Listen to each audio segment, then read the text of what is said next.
Bapak, denggolan bawa kita dalam doa.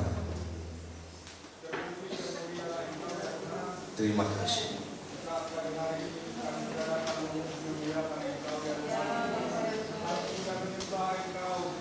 Tiba saatnya kami mendengarkan firman.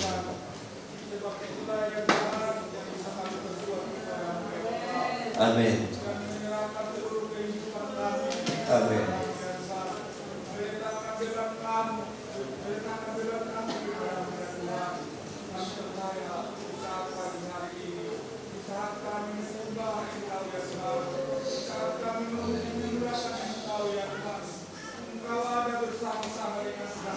Amin.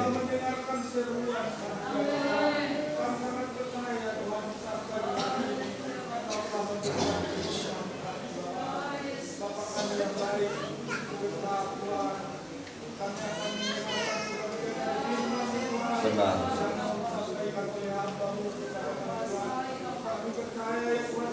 Amin.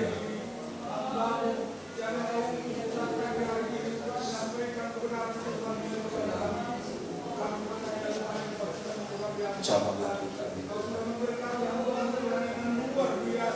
Jamaah pikiran. Firman menjadi kekuatan dalam hidup. Amin.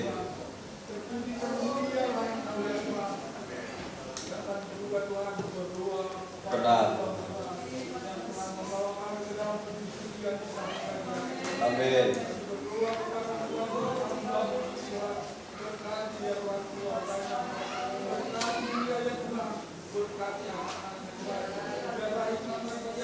Amin. Bungkus dengan kuasa Tuhan.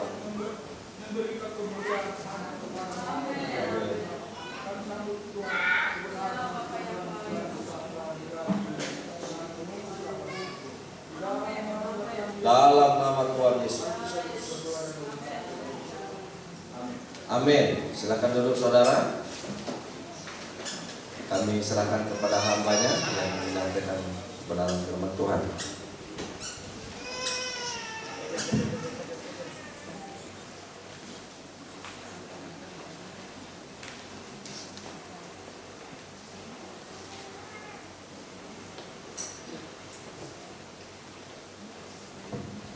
Salam saudara-saudara. Puji Tuhan, kita patut bersyukur karena Tuhan masih memberikan kekuatan, kesehatan kepada kita sehingga kita boleh berjumpa kembali. Teristimewa saudara, kekuatan, kesehatan yang Tuhan berikan kepada kita semata-mata supaya kita ingat Dia, supaya kita pergunakan untuk berbakti dan beribadah kepada Tuhan. Saya sampaikan ucapan terima kasih kepada Ibu Gembala yang beberapa waktu lalu menghubungi saya untuk melayani saudara pada hari Minggu ini. Baiklah saudara-saudara, saya ajak saudara membaca Injil Yohanes pasal 19 ayat yang ke-30. Injil Yohanes pasal 19 ayat 30. Demikian bunyinya. Sesudah Yesus meminum anggur masam itu, berkatalah Ia, sudah selesai. Lalu Ia menundukkan kepalanya dan menyerahkan nyawanya. Silakan duduk. Sesudah Yesus meminum anggur masam itu, berkatalah Ia, sudah selesai. Lalu Ia menundukkan kepalanya dan menyerahkan nyawanya. Saudara-saudara yang kasih, ketika Tuhan Yesus berada di kayu salib, ada 7 perkataan yang Dia ucapkan. Tapi saya tidak membahas 7 perkataan itu. Yang ingin saya bahas adalah 2 perkataan, yaitu perkataan yang pertama, ya, di dalam Injil Lukas pasal 23 ayat yang ke-34. Ya Bapa, ampunilah mereka, sebab mereka tidak tahu apa yang mereka perbuat. Nah, saudara-saudara yang kasih, perkataan ini Tuhan Yesus ucapkan ketika dia berada di kayu salib dan dia melihat, memandang kepada imam-imam, kepada ahli Taurat, dan kepada tokoh-tokoh orang Yahudi yang oleh karena mereka Yesus harus disalibkan.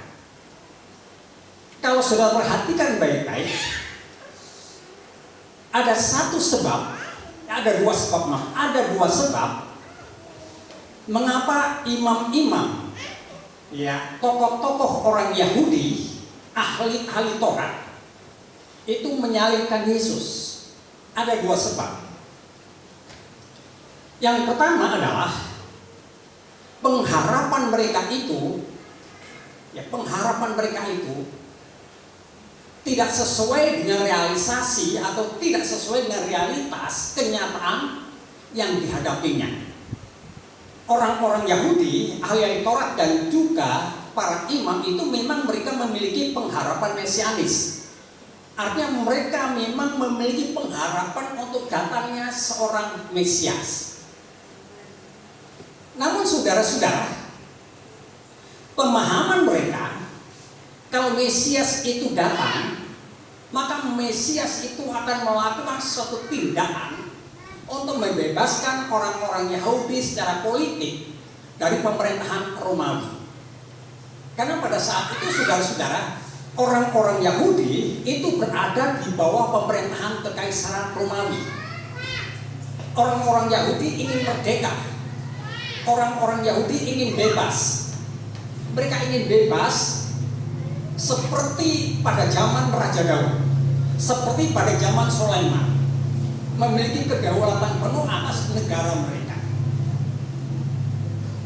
Jadi mereka berharap kalau Mesias nanti datang, dia akan membebaskan orang Israel dari perhambaan bangsa-bangsa asing. Kalau Mesias datang, maka orang Israel akan merdeka.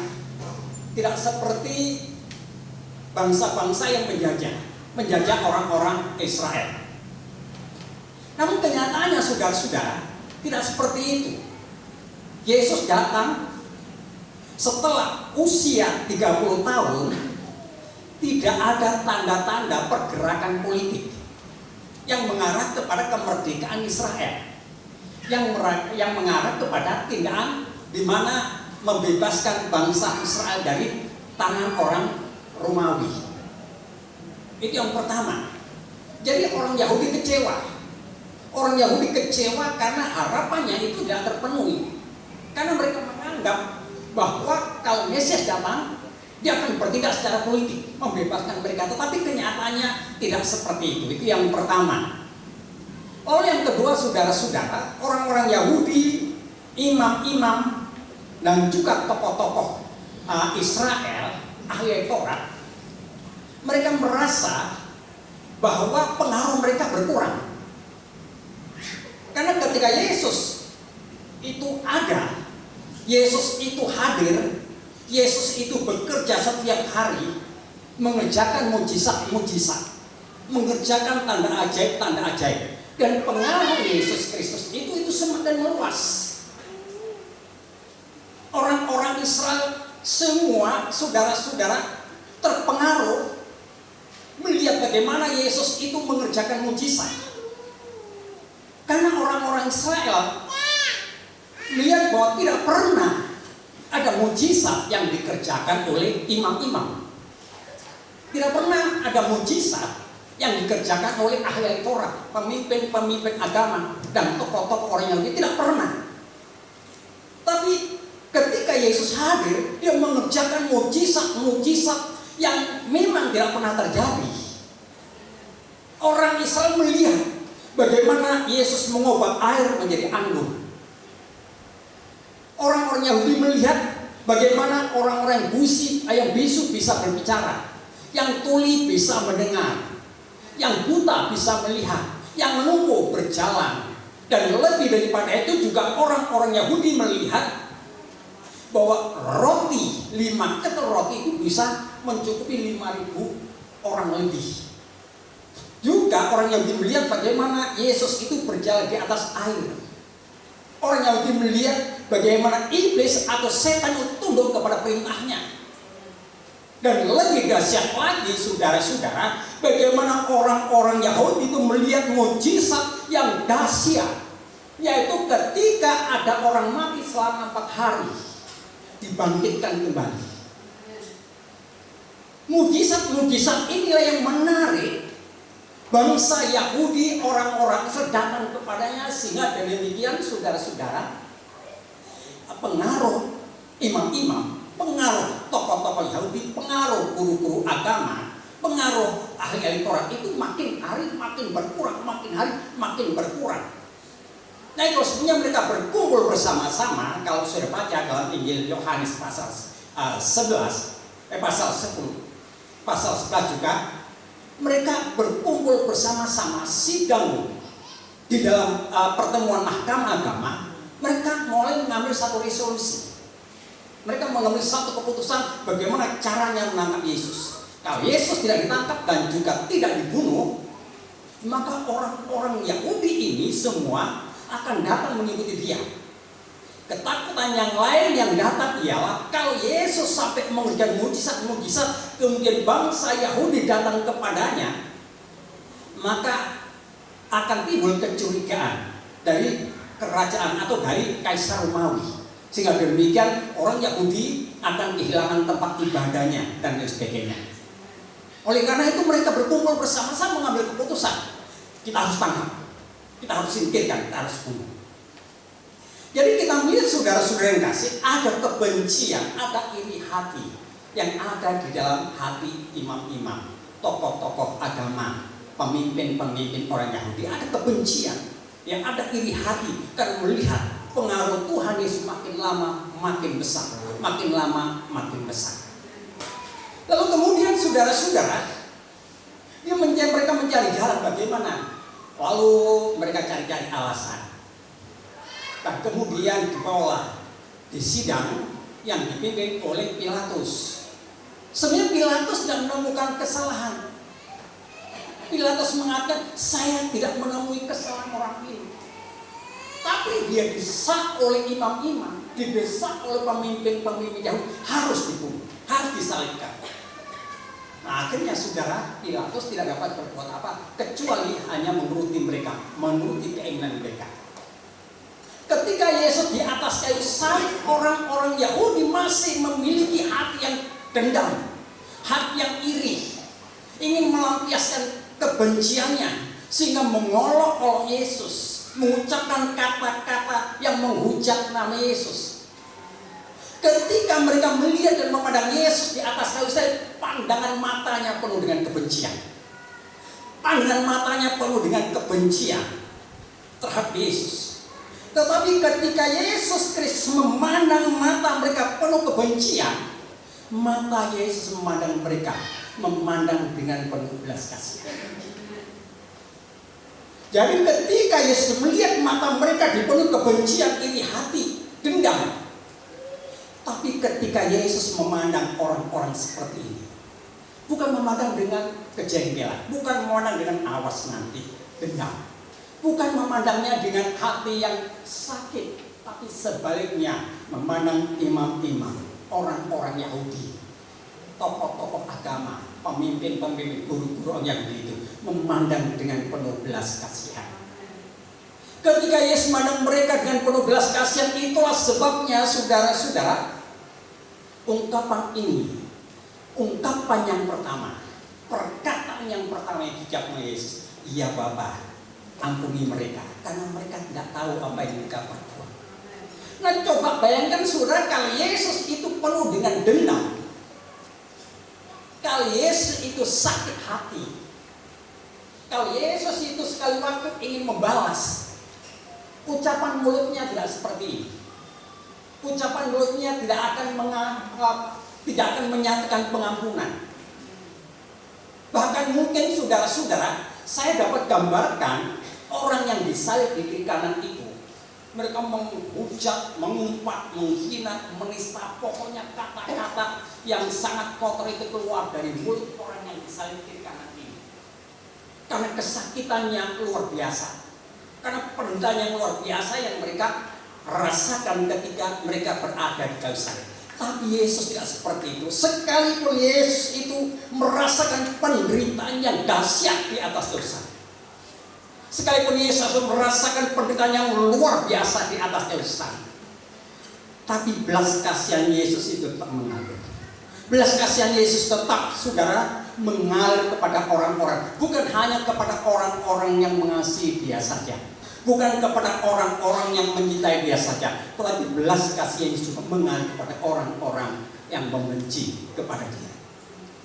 Saudara-saudara, hal ini juga mengajarkan kepada kita supaya kita juga dengan pandangan kita menyatakan belas kasihan kepada mereka. Mereka yang menghujat kita, mungkin mereka yang menghina kita, menyakiti kita, benci diri hati terhadap kita. Biarlah pandangan kita kepada mereka pandangan yang penuh belas kasihan, sehingga kita dapat mengatakan, Tuhan, mereka melakukan seperti itu, mereka tidak tahu apa yang mereka katakan. Oleh karena ampuni mereka, Tuhan. Nah, kemudian saudara-saudara, yang kedua saya sampaikan yang ketujuh, yang terakhir ini. Karena saya kira kalau saya menguraikan semua perkataan, 7 perkataan itu satu persatu, waktunya tidak cukup. Jadi saya akan ambil yaitu perkataan yang pertama dan perkataan yang terakhir. Perkataan yang terakhir sudah selesai. Perkataan yang terakhir yang Yesus ucapkan adalah sudah selesai. Nah, saudara-saudara, kata sudah selesai ini, kalau sudah baca dalam bahasa aslinya, itu adalah tetelestai atau tele. Itu bahasa aslinya. Sudah selesai itu mempunyai arti kata atau diambil dari bahasa Yunani-nya, yaitu tetelestai atau telio. Nah, tetelestai atau telio ini, saudara, itu mempunyai banyak arti. Tapi ketika saya pelajari dan perhatikan, semua arti dalam kata tetelestai itu dikerjakan, dipenuhi, dilakukan oleh Tuhan Yesus. Tapi malah pagi ini, saudara, saya ingin sampaikan 3 kata saja dari kata tetelestai ini. Yaitu yang pertama adalah menyelesaikan. Jadi kata tetelestai atau telio itu yang pertama adalah menyelesaikan. Kemudian yang kedua, mengakhiri. Lalu yang ketiga adalah membayar. Saudara boleh baca dalam kamus bahasa Yunani kata tetelestai itu. Jadi kata tetelestai itu banyak sekali artinya, tapi diantaranya adalah menyelesaikan, mengakhiri, dan membayar. Nah, mari kita akan lihat apa makna atau maksud daripada ucapan yang pertama-tama adalah sudah selesai atau menyelesaikan, ya, menyelesaikan. Jadi ketika Yesus di atas kayu salib, dia melihat sudah tidak ada apa-apa lagi yang perlu Allah kerjakan. Sudah tidak ada apa-apa lagi yang akan dikerjakan oleh manusia.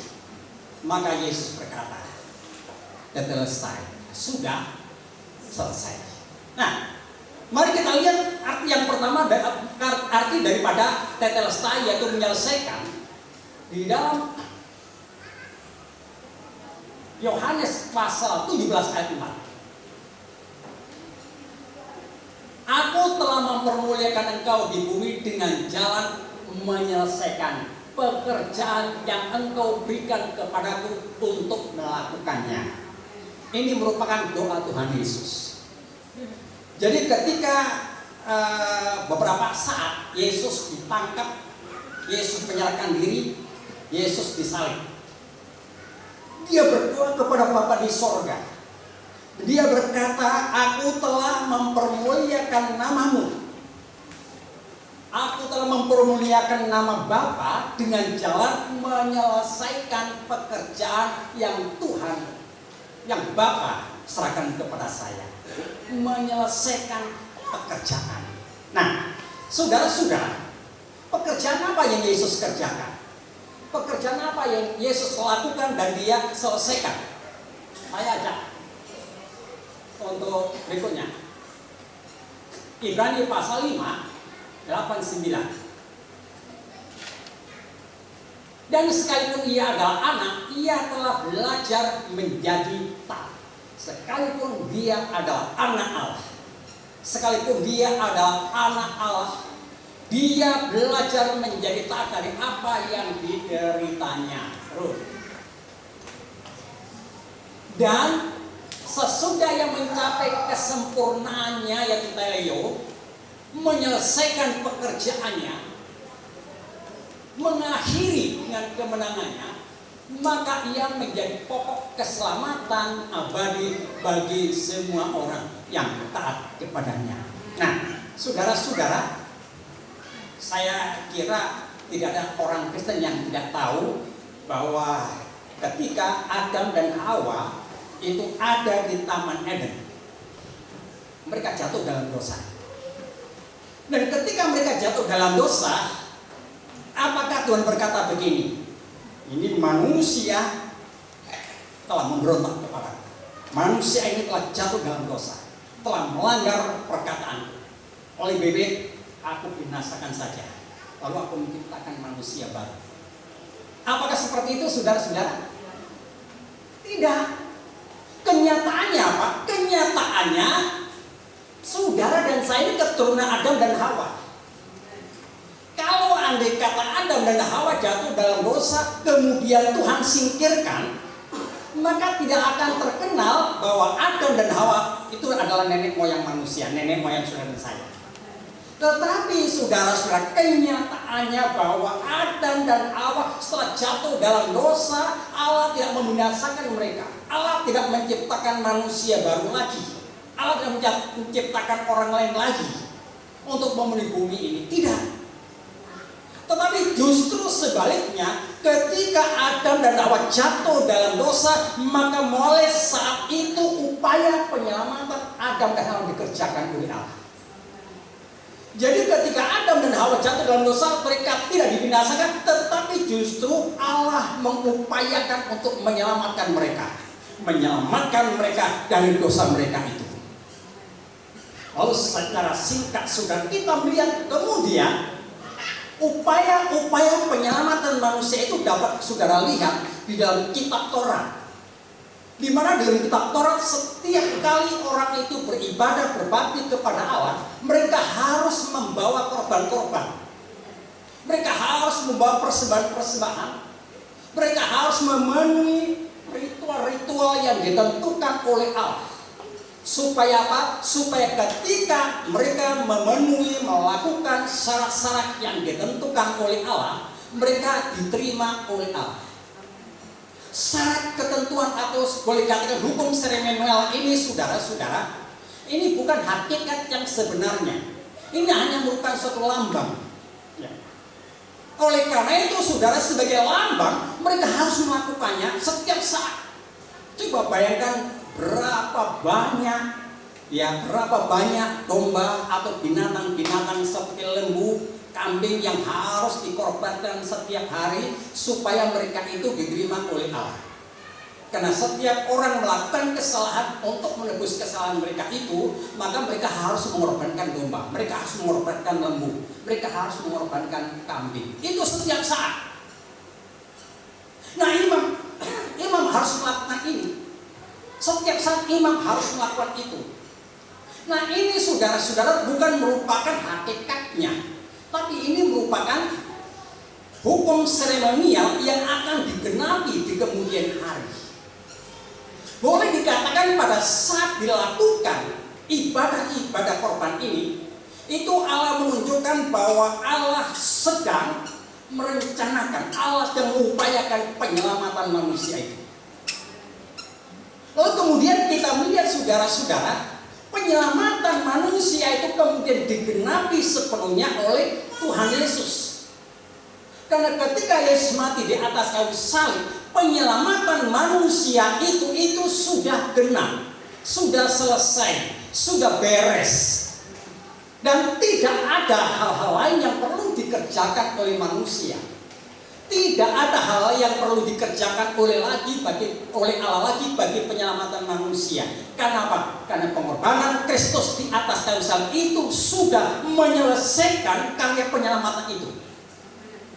Jadi ketika saudara terima Yesus sebagai Tuhan dan Juru Selamat, penyelamatan yang Tuhan berikan kepada saudara lewat pengorbanan di atas kayu salib itu keselamatan yang sempurna. Tidak perlu saudara tambah, tidak perlu saudara kurangi. Jadi sekali lagi bahwa keselamatan yang dikerjakan oleh Kristus ketika dia mati di atas kayu salib, ketika dia mengatakan tetelestai, ketika dia mengatakan sudah selesai, berarti keselamatan saudara itu sudah dikerjakan dan itu sudah selesai, itu sempurna. Sehingga saudara tidak perlu lagi mencari keselamatan di tempat lain. Sudah tidak perlu nambah-nambah keselamatan. Sudah tidak perlu lagi mengurangi. Keselamatan yang saudara terima itu adalah keselamatan yang sempurna. Di dalam Ibrani pasal 7 juga 25 dikatakan bahwa keselamatan yang Yesus kerjakan keselamatan yang sempurna. Luar biasa saudara-saudara. Kalau orang lain itu mereka berupaya setengah mati untuk mencari keselamatan, tapi kita yang berupaya setengah mati untuk mencari keselamatan. Dan keselamatan yang kita terima bukan kurang. Banyak orang-orang mengatakan bahwa keselamatan yang dari Tuhan kan untuk hidup yang kekal. Nah, untuk hidup di dunia ini kita perlu orang-orang tua. Kita perlu guru-guru. Kita perlu orang-orang yang berilmu, orang berpengalaman. Nah, kalau ada orang Kristen yang melakukan seperti ini, itu sama dengan mengakui percaya keselamatan yang Yesus berikan itu kurang sempurna. Nah, oleh karena itu bapak-bapak, ibu-ibu dan saudara-saudara sekalian, ingat keselamatan yang dikerjakan oleh Tuhan Yesus ketika Yesus mati di atas kayu salib itu keselamatan yang sempurna untuk saudara-saudara. Tidak perlu saudara tambahi, tidak perlu saudara kurangi. Itu sudah cukup bagi saudara. Baik saudara ketika hidup dalam dunia ini maupun nanti saudara masuk ke dalam kekal. Keselamatan itu sudah sempurna bagi saudara-saudara. Keselamatan yang saya terima itu keselamatan yang sempurna. Tidak perlu lagi saya harus mencari orang-orang lain untuk menyelamatkan saya. Tidak perlu lagi sudah mencari orang-orang yang berilmu, orang tua-tua untuk memberikan keselamatan. Tidak perlu sudah mencari air minum dan lain sebagainya untuk keselamatan. Yesus jaminan keselamatan yang sempurna untuk saudara-saudara. Jadi kita patut bersyukur, kita patut berterima kasih. Kenapa? Sementara orang lain berupaya mencari-cari saudara keselamatan, tapi kita menerima dengan cuma-cuma tanpa kita berusaha. Ya, tidak ada satu ayat pun mengatakan kamu harus berusaha semaksimal mungkin untuk menerima keselamatan. Tidak. Keselamatan itu diberikan kepada saudara dengan cuma-cuma. Dan saudara terima keselamatan yang sempurna itu, keselamatan yang abadi itu hanya melalui iman, hanya melalui percaya kepada Tuhan Yesus.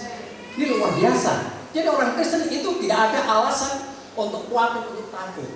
Tidak ada alasan untuk bersedih. Tidak ada alasan untuk cemas masa yang akan datang. Karena orang Kristen sudah mendapat jaminan yang pasti tentang keselamatan yang sempurna. Yang kedua adalah kata mengakhiri. Ibrani pasal 2 ayat 14.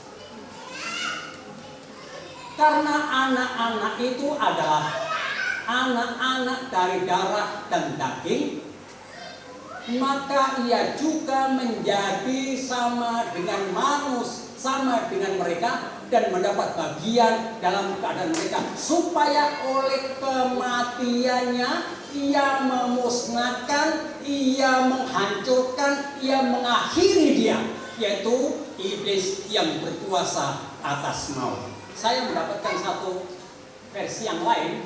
Ibrani pasal 14 ini firman Allah yang hidup, ya, firman Allah yang hidup seperti ini. Nah, sebab kita itu sama, ya, ayatnya sama, cuma ini terjemahan yang sederhana supaya kita dapat memahami artinya. Sebab kita ini orang yang percaya kepada Tuhan, saudara orang yang percaya kepada Tuhan, kita semua orang yang percaya kepada itu, dia itu anak-anak Allah, terdiri dari darah dan daging. Jadi kita ini ketika terima Yesus sebagai Tuhan dan Juru Selamat, saudara-saudara, kita bukan masuk kemudian kita menjalani hidup dalam roh. Kita tidak kelihatan sama sekali oleh yang lain, tidak. Saudara dan saya masih memiliki darah dan daging. Karena saudara dan saya masih memiliki darah dan daging, ya, maka ia juga telah menjadi darah dan daging, menjadi manusia dengan jalan dilahirkan sebagai manusia. Supaya apa? Sebab hanya sebagai manusialah ia dapat mati. Kalau Yesus tidak menjadi manusia, dia tidak dapat mati. Karena dia adalah abadi. Dia ada dari keabadian sampai kepada abadian. Dia adalah roh. Oleh karena itu, kalau dia masih tetap roh, roh Allah yang hidup, roh Allah yang maha kuasa, dia tidak akan bisa mati. Tetapi saudara, supaya dia mati, maka ia harus menjelma menjadi manusia, memiliki darah dan daging seperti saudara dan saya ini. Jadi saudara dan saya karena memiliki darah dan daging, makanya saudara dan saya bisa mati. Nah, Yesus juga seperti itu. Jadi Yesus harus memiliki darah dan daging, memiliki tubuh manusia seperti saudara dan saya. Supaya apa? Supaya dia bisa mati. Nah, dan dengan kematiannya itu, ia mematahkan kuasa iblis yang berkuasa atas maut. Saudara-saudara, ketika saya berdoa setiap pagi, saya tidak pernah lupa. Saya berdoa bagi Tuhan, ketika Engkau memberikan mati di atas kayu salib, Engkau bukan hanya menebus dan menyelamatkan saya, tetapi justru oleh kematian itu juga Engkau menghancurkan dan meremukkan kekuatan kuasa iblis. Hidup saya sudah merdeka. Hidup saya bebas. Yang tadinya tali-tali kematian, yang tadinya kuasa maut, kuasa kegelapan, belenggu kuasa iblis mengikat dan membelenggu saya. Tetapi kematian sekarang saya dimerdekakan. Sekarang tidak lagi saya berada di bawah kuasa iblis. Sekarang iblis tidak punya kuasa lagi atas diri saya. Karena apa? Karena Engkau sudah melepaskan saya. Jadi saudara-saudara yang kasih, Yesus mati di atas kayu salib karena menggantikan kematian saudara-saudara. Yesus mati di atas kayu salib itu mengangkut kutuk.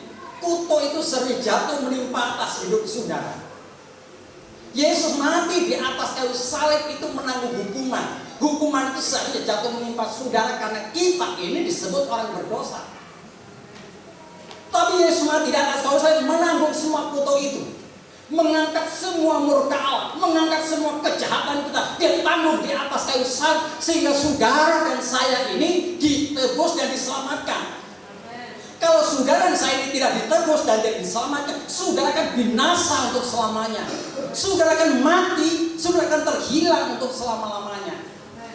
Tapi juga saudara perlu ketahui bahwa ketika Yesus mati bukan hanya menebus saudara dan menyelamatkan saya, tapi dia mati untuk mengakhiri kuasa iblis yang tadinya berkuasa atas diri saudara, sehingga sudah menjadi orang merdeka.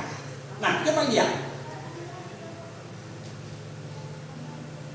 dalam Kejadian pasal 1 ayat 28 yang mengatakan Allah memberkati mereka, lalu Allah berfirman kepada mereka, beranak cuculah dan bertambah banyak, penuhilah bumi, taklukkanlah itu, berkuasa atas ikan-ikan di laut, burung-burung di udara, dan atas segala binatang yang merayap di bumi. Tadi sudah saya katakan bahwa kalau saudara tidak dilepaskan dari kuasa iblis, maka saudara dan saya akan binasa untuk selama-lamanya. Nah, kalau saudara perhatikan baik-baik di dalam kitab Kejadian ini, perhatikan baik. Dalam kitab Kejadian ini, saudara-saudara, ketika Adam dan Hawa sudah diciptakan, sudah dibentuk, ditempatkan di taman yang indah, di Taman Eden, maka Allah berkata, beranak cuculah, penuhilah bumi, taklukkan itu, kuasai bumi ini. Itu berarti saudara-saudara, kuasa atas dunia ini, kuasa atas bumi ini itu diserahkan ke dalam tangan manusia.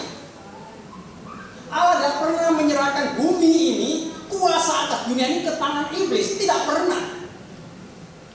Tapi dia menyerahkan bumi ini ke tangan manusia. Manusia yang menaklukkannya, manusia yang mengelolanya, menguasainya, menguasai burung-burung di utara, menguasai binatang-binatang di laut, binatang-binatang meragam, semua seisi dunia ini itu diberikan kepada manusia untuk menguasainya. Tapi saudara lihat dalam Injil Matius pasal yang keempat. Matius pasal 4 ayat 8 sampai 9. Ayat 8. Dan iblis membawanya pula ke atas gunung, ya, ke atas gunung ini. Karena tadi pagi waktu saya mempersiapkan ini masih agak sedikit ngantuk-ngantuk dari banyak Tuhan ini, saudara.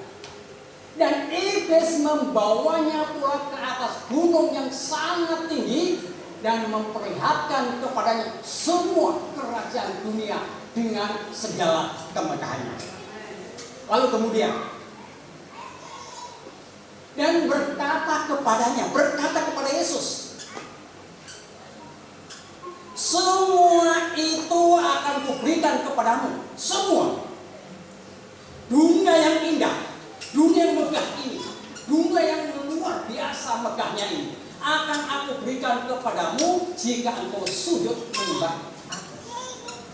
Artinya saudara-saudara, iblis mengklaim bahwa bumi ini, dunia ini dengan segala kemegahannya itu ada di dalam tangan kuasanya, ada dalam kuasanya. Kalau apakah Yesus menyangkal itu? Apa? Oh, dunia dan isinya, kemuliaannya, kemegahannya itu bukan ada dalam tanganmu, bukan ada dalam kuasamu, tetapi ada dalam tanganmu. Apa Yesus menyangkal seperti itu? Enggak, saudara-saudara. Dengan pernyataan ini Yesus memang mengatakan, Yesus memang sudah sekalipun dia tidak mengatakan, tapi Yesus memang mengakui dunia itu ada di tangan manusia, di tangan kuasa iblis. Kuasa atas dunia ini ada di tangan kuasa iblis. Nah sekarang kapan dunia diciptakan oleh Allah ini? Kapan dunia dibuat oleh Allah ini kemudian berpindah dari tangan manusia ke dalam tangan iblis? Kapan berpindah? Nah, saudara-saudara, iblis tahu bahwa kuasa atas dunia ini itu sekarang ada di dalam tangan manusia. Dan iblis mau dan berupaya bagaimana kuasa atas bumi yang ada di tangan manusia berpindah ke tangannya. Oleh karena itu saudara-saudara, iblis cari jalan. Memang sejak dari zaman dulu iblis ini punya siasat, strategi bagaimana untuk menjatuhkan manusia. Jadi iblis berusaha mendekati Hawa dulu. Hawa, firman Allah kan tidak mengatakan bahwa kamu boleh makan buah-buah semuanya ini. Tapi Hawa ini rupanya saudara-saudara, dia tidak tahu ini merupakan strategi dari kuasa iblis. Dan Hawa berkata, oh enggak kok, enggak. Justru Allah berkata, semua buah-buah dalam taman ini boleh aku makan, hanya satu yang tak boleh aku makan. Dan ketika iblis melihat respon daripada Hawa ini, saudara-saudara, iblis Hawa ini ada respon, ada jalan. Nah dari situ saudara kemudian Hawa memperhatikan, Hawa mendengar, Hawa memberikan tempat suara iblis itu. Allah manusia kemudian menuruti apa yang dikatakan iblis. Dan iblis tahu saudara, ketika hati manusia terbuka, maka iblis ini akan masuk ke dalam dunia ini, menguasai dunia ini. Dan saudara lihat, ketika Adam dan Hawa membuka hati untuk iblis, untuk suara iblis, maka iblis masuk dalam dunia ini, merebut kuasa dunia dan tangannya, dan iblis akhirnya menguasai dunia ini. Itulah sebabnya berbagai-bagai kutuk datang menimpa dunia ini, berbagai-bagai penyakit datang menimpa dunia ini, berbagai-bagai penderitaan, peperangan, kejahatan itu mengalir seperti sungai yang mengalir memenuhi dunia ini. Kenapa? Karena dunia ini memang sudah ada dalam tangan kuasa kegelapan. Tangan ini sudah, dunia ini sudah direbut dari tangan kuasa manusia ini, sudah direbut, sekarang menjadi milik iblis. Itulah sebabnya dia datang kepada Tuhan Yesus. Kalau engkau mau sujud menyembah aku, kalau engkau mau menuruti aku, maka dunia dengan segala keindahannya ini aku berikan kepadamu.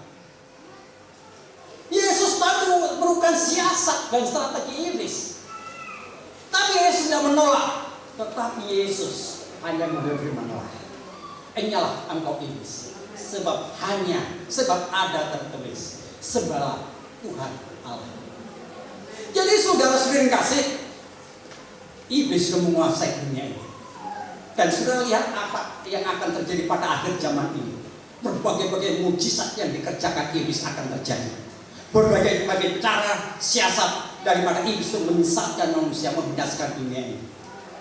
Tapi kita patut bersyukur dan berterima kasih ketika kita menerima Yesus sebagai Tuhan dan Juru Selamat. Ketika sudah membuka hati saudara untuk Tuhan, maka berakhirlah kuasa iblis atas hidup saudara. Berakhirlah kuasa kegelapan itu dalam hidup saudara. Makanya Yesus berkata tetelestai, sudah berakhir. Artinya saudara, kuasa iblis sudah dipatahkan, kuasa iblis sudah dimusnahkan, kuasa iblis sudah dihancurkan, dan orang yang percaya kepadanya itu sudah tidak lagi ada di dalam tangan kuasa kegelapan. Saudara dan saya yang terima Yesus sebagai Tuhan Yesus tidak lagi sudah berada di bawah kuasa kegelapan. Tadinya kita berada di bawah kuasa kegelapan. Itulah sebabnya ada ketakutan, kecemasan, kekhawatiran, sakit, penyakit, berbagai macam penderitaan. Itu semua kita alami, itu semua kita tanggung, itu semuanya kita rasakan selama kita ada di dunia ini.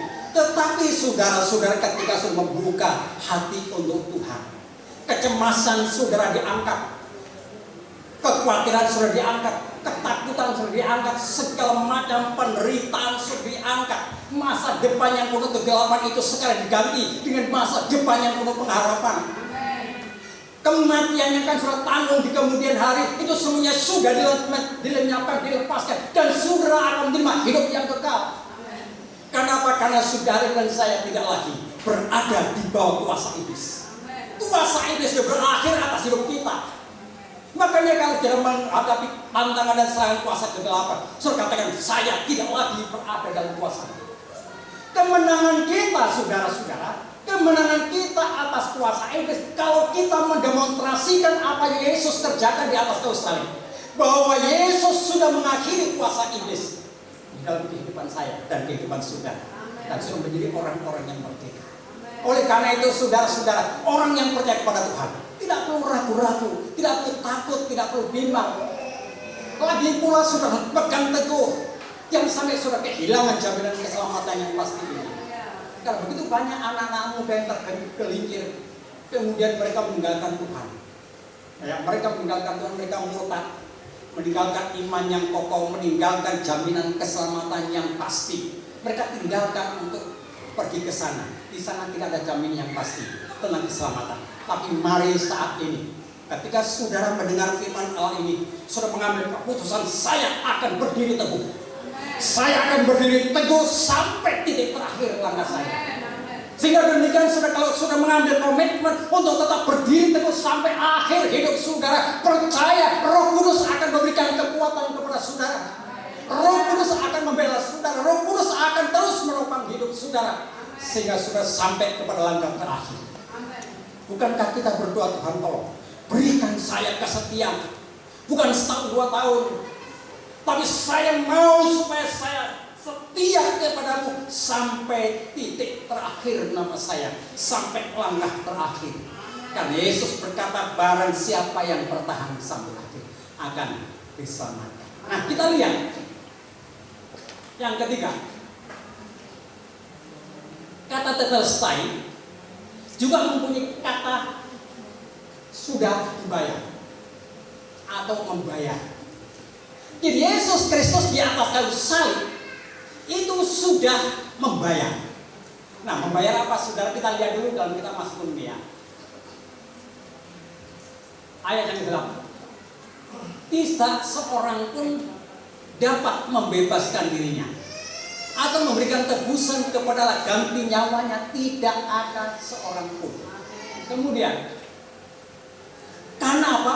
Karena terlalu mahal harga pembebasan nyawanya. Dan tidak, ya ada satu ayat yang mengatakan, tidak ada yang memadai untuk selama-lamanya. Tidak ada yang memadai untuk selama-lamanya. Mungkin ada di antara saudara yang memiliki kekayaan, dan kekayaan sudah mencakup seluruh dunia, atau seluruh dunia ini menjadi milik saudara-saudara. Ada orang berkata, kalau saya memiliki kekayaan yang begitu besar, apa saja dapat saya beli, apa saja saya dapat peroleh. Tetapi firman Allah berkata, saudara-saudara, sekalipun kita memiliki kekayaan seluruh dunia ini, saudara tidak akan dapat membayar harga penebusan nyawa. Saudara tidak akan dapat membayar penebusan nyawa, membayar kepada Allah untuk ganti tebusan nyawa saudara.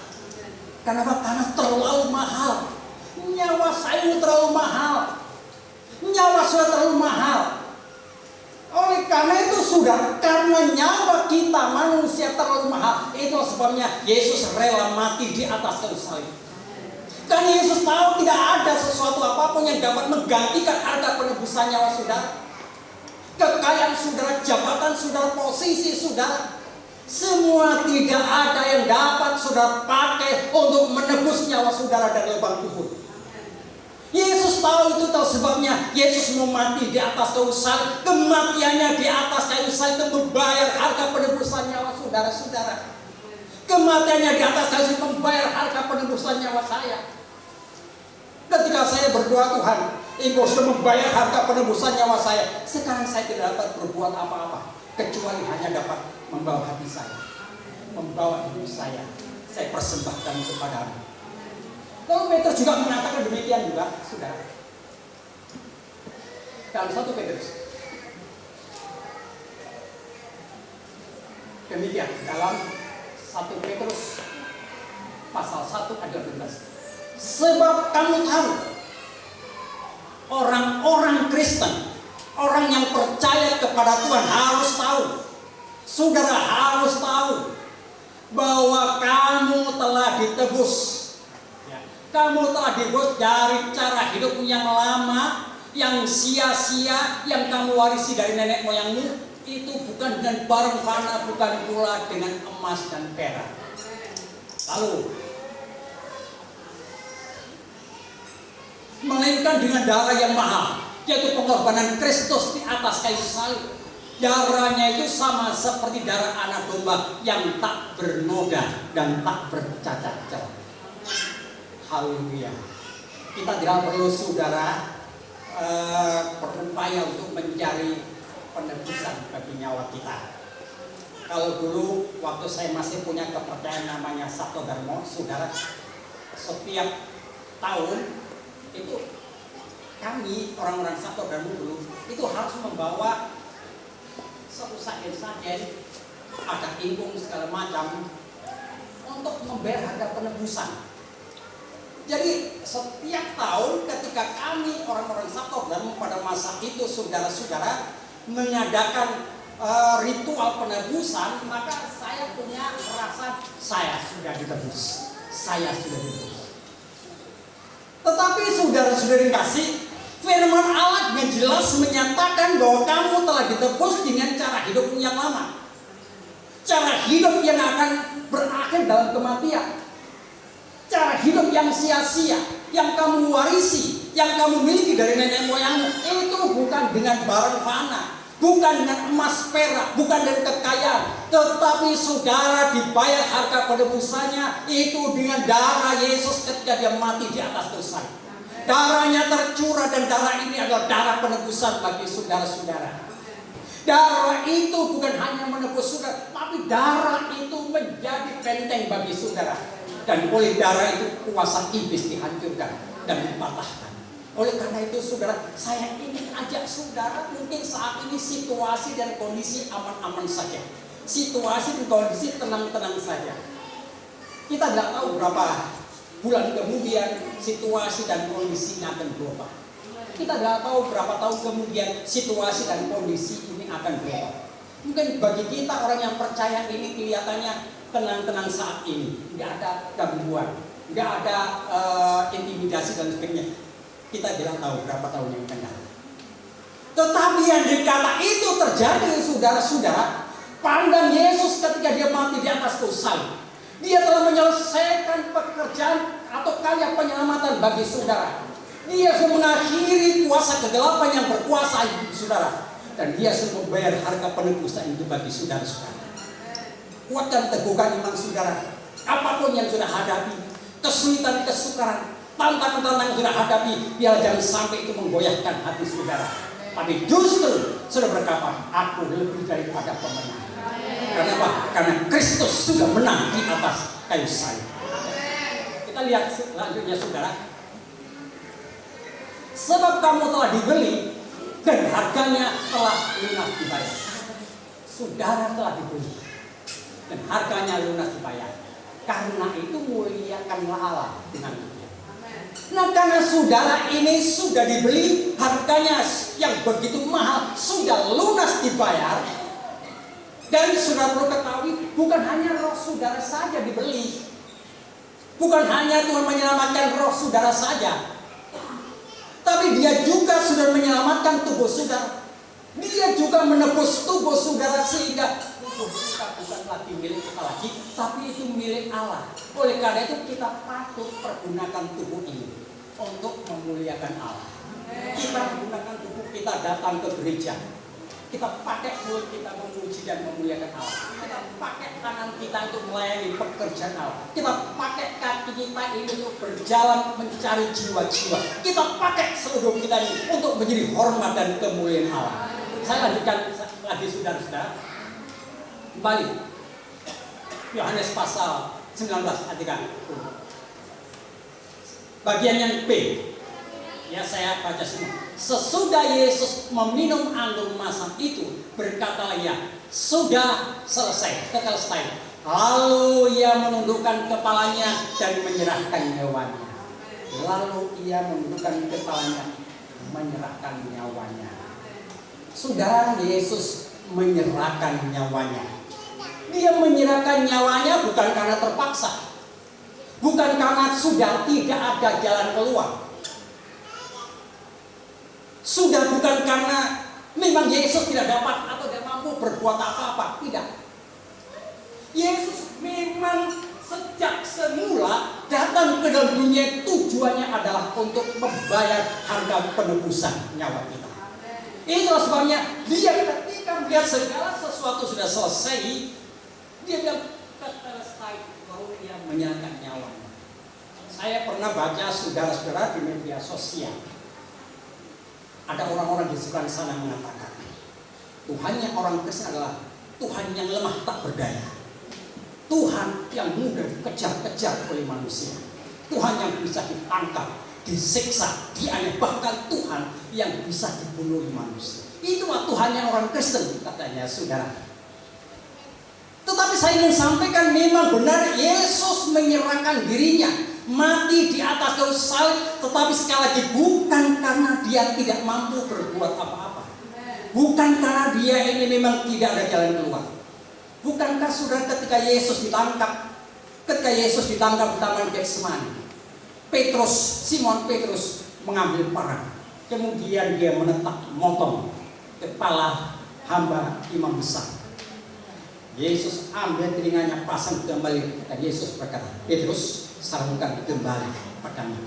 Apakah kamu tidak tahu? Apakah kamu menyangka bahwa aku tidak bisa mengundang 12 pasukan malaikat lebih untuk datang kepadaku, membela aku, membinasakan musuh-musuh?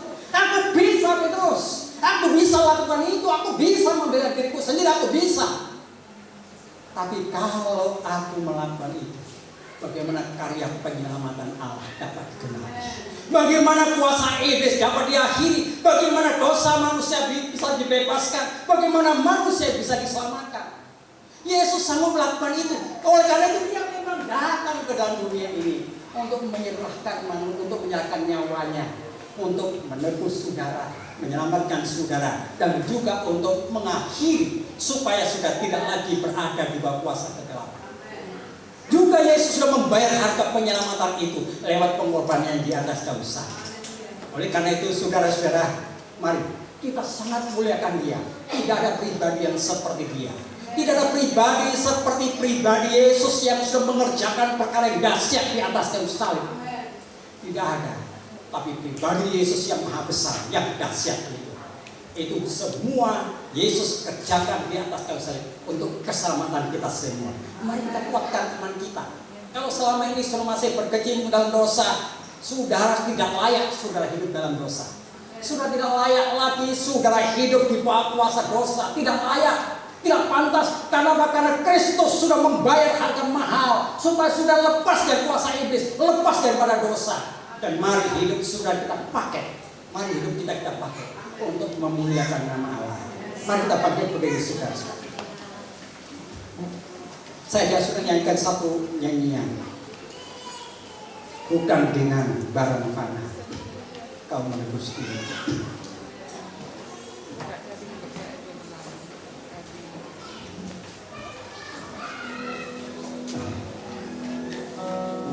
Sementara saudara menyanyikan nyanyian ini, buka mata hati saudara pandang ketika Yesus mati di atas kayu salib.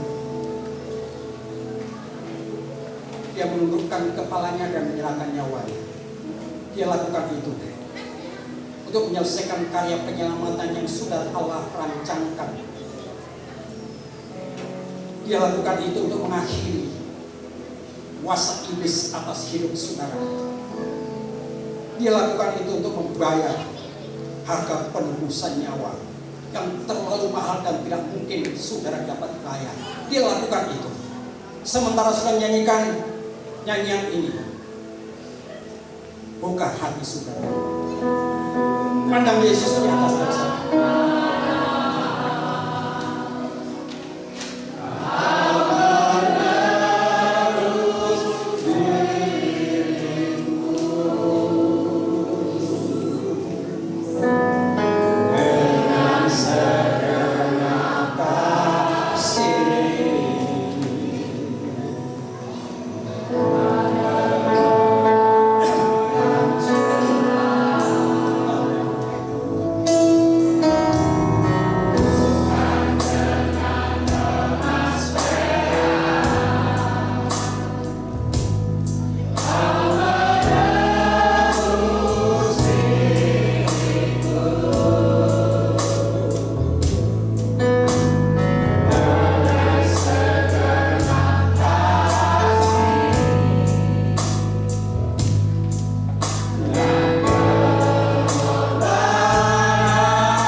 Nyanyikan nyanyian terus. Sekali lagi pandang Kristus ketika dia mati di atas kayu salib.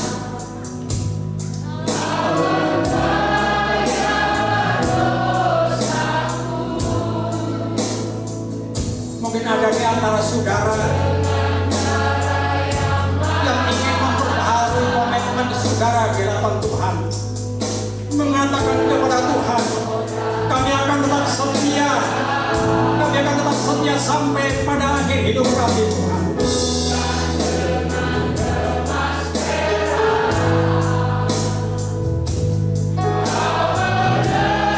Mungkin ada di antara saudara yang saat ini sedang mengalami kelemahan,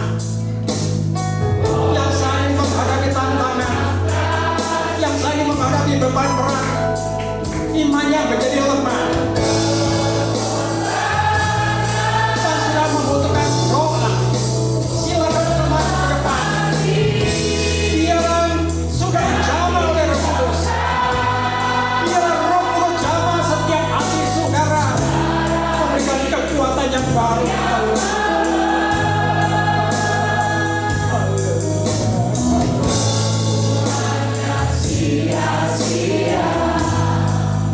Dan tak berarti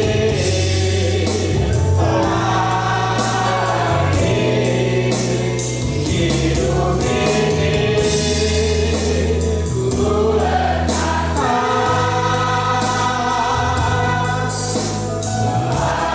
Kristus-Mu ya Tuhan. Sudahlah padaku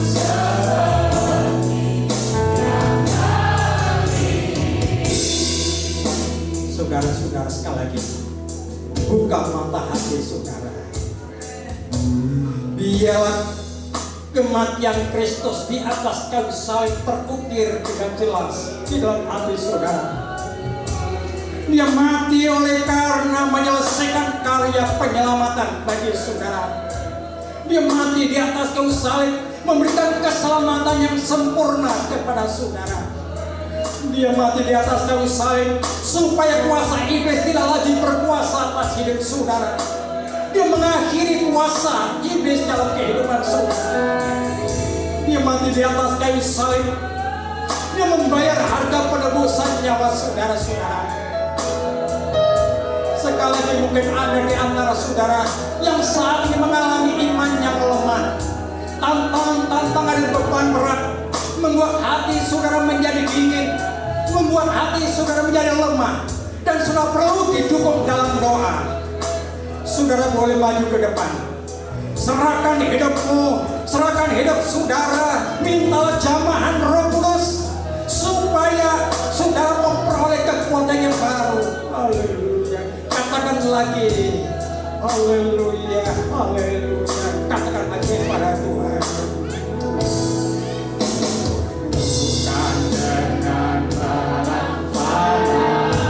Haleluya.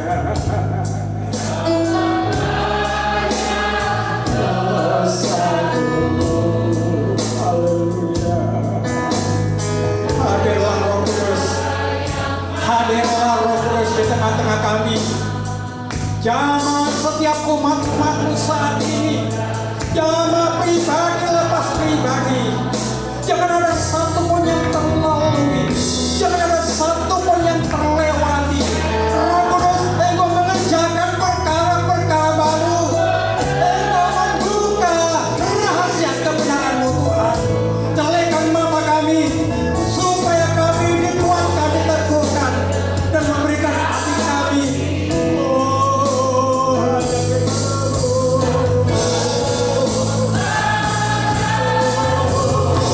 Engkau ada di tengah-tengah kami. Engkau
Bapa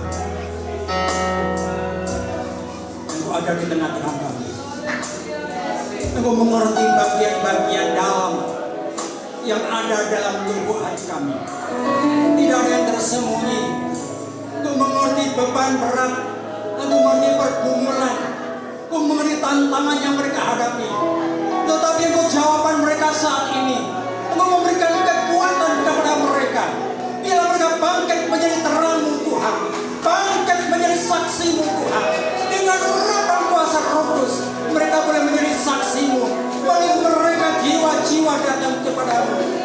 Kami berdoa Tuhan untuk seluruh umat-umat-Mu yang hadir. Tidak ada satupun. Biarlah mereka mendapat lawatan daripada Roh Kudus, mendapat lawatan dan jawaban daripada-Mu. Mereka pulang kembali dengan penuh sukacita. Mereka pulang kembali dengan kekuatan yang baru, penghiburan yang baru, pengharapan yang baru. Mereka menjadi pemenang-pemenang dalam menjalani kehidupan mereka dari hari ke hari. Terima kasih Tuhan. Terpuji nama-Mu. Inilah doa sembahyang kami yang kami naikkan di dalam nama Tuhan Yesus Kristus. Haleluya. Amin. Puji Tuhan, silakan saya kembalikan kepada Ibu Pendeta.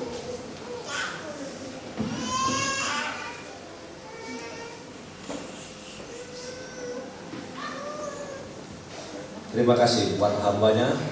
Kita telah menikmati tentang kebenaran firman Tuhan. Tiba saatnya kita akan meletakkan kobar persembahan. Kita siapkan yang terbaik buat Tuhan. Kita naikkan satu lagu pujian Monggo Sami dari Gusti. Haleluya.